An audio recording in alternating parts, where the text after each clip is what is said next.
2021 को निकिता तोमर के बलिदान दिवस पर शपथ लेती हूँ कि अपने जीवन पर्यंत अपने हिंदू समाज की बहन बेटियों को लव जिहाद के चुंगल में फंसने नहीं दूंगी।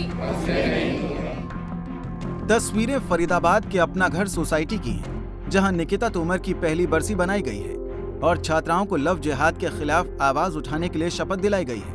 गौरतलब है कि ठीक 1 साल पहले 2 युवकों ने निकिता की गोली मारकर हत्या कर दी थी। आज उसी निकिता की पहली बरसी है। आज भी निकिता के भाई की आंखों के आंसू नहीं सूखे हैं, जो अपनी बहन को इंसाफ दिलाने के लिए जंग लड़ रहा है। सबसे पहले तो वो एक ऐसा दिन था कि जो हम कभी भूल नहीं सकते। फिर लोगों को ये सोचना चाहिए कि हम इतना लड़ क्यों रहे हैं। आज डिस्ट्रिक्ट कोर्ट से फैसला आ गया है, हमने हाई कोर्ट में भी डाला है अब फांसी के लिए, तो हम लड़ क्यों रहे हैं इतना। लड़ने से क्या हमारी बेटी वापस आ जाएगी? लेकिन हम इसलिए लड़ रहे हैं ताकि ये और जो बहन बेटियां ये सब अपने आप को सुरक्षित महसूस कर सके।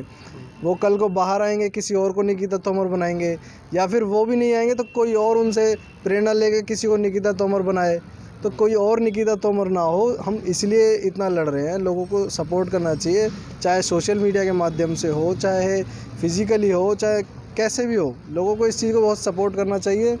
हमारे सिर्फ 2-3 उद्देश्य हैं। 3, पहला कि उनको फांसी से कम कोई सज़ा ना हो, इसलिए हाई कोर्ट में भी डाला हुआ है हमने केस। ज़रूरत पड़ेगी अगर हाई कोर्ट से हमारे अकॉर्डिंग फैसला नहीं आएगा तो हम सुप्रीम कोर्ट में भी डालेंगे।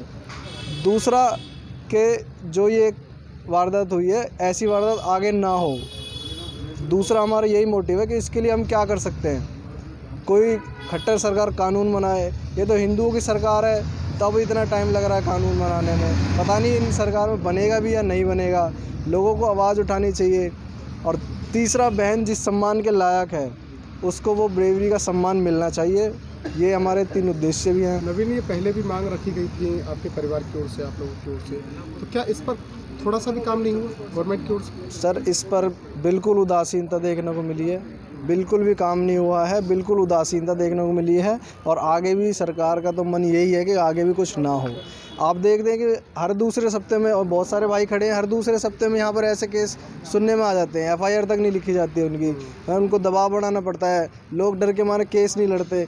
और हमारे अपोजिट पार्टी तो सब जानते हैं कौन है, हम फिर भी लड़ रहे हैं बिना डर के। तो लोगों को समझना चाहिए, ये आज हमारे घर की बात नहीं है, कल को किसी के दूसरे के घर में होगा, परसों को किसी और के घर में भी होगा। तो उसने उसको गोली मार दी। कैसे रक्षा होगी हमारी बहन बेटियों की, ये बड़ा सोच का विषय है। बेटी बलिदानी हो गई, लेकिन एक बहुत बड़ा क्वेश्चन छोड़ गई। वो प्रश्न क्या है कि हम अपनी बहन, हम अपनी बेटियों की रक्षा करेंगे कैसे। हमारी सरकार कहती है बेटी बचाओ बेटी पढ़ाओ। निकिता के भाई ने बताया कि बहन के आरोपियों को अभी फांसी नहीं हुई है। हाई कोर्ट में हम निकिता के इंसाफ की जंग लड़ रहे हैं, लेकिन सवाल ये है कि क्या लड़ने से निकिता वापस आ जाएगी। उन्होंने कहा है कि हम इसलिए लड़ रहे हैं ताकि आगे किसी निकिता के साथ ऐसी वारदात ना हो। कोई भी व्यक्ति ऐसा करने से पहले सोचे कि उसका क्या अंजाम होगा। आज छात्राओं को लव जिहाद के बारे में अवगत कराया गया और लव जिहाद के खिलाफ शपथ दिलाई गई कि वो आगे किसी निकिता के साथ ऐसा नहीं होने देंगे। फरीदाबाद से अनिल राठी, पंजाब केसरी टीवी। हमसे जुड़े रहने के लिए हमारे YouTube चैनल को सब्सक्राइब करें और नई वीडियो की नोटिफिकेशन के लिए बेल आइकॉन को दबाएं। अगर आप ये वीडियो Facebook पर देख रहे हैं तो लाइक जरूर करें और ज्यादा से ज्यादा शेयर करें। धन्यवाद।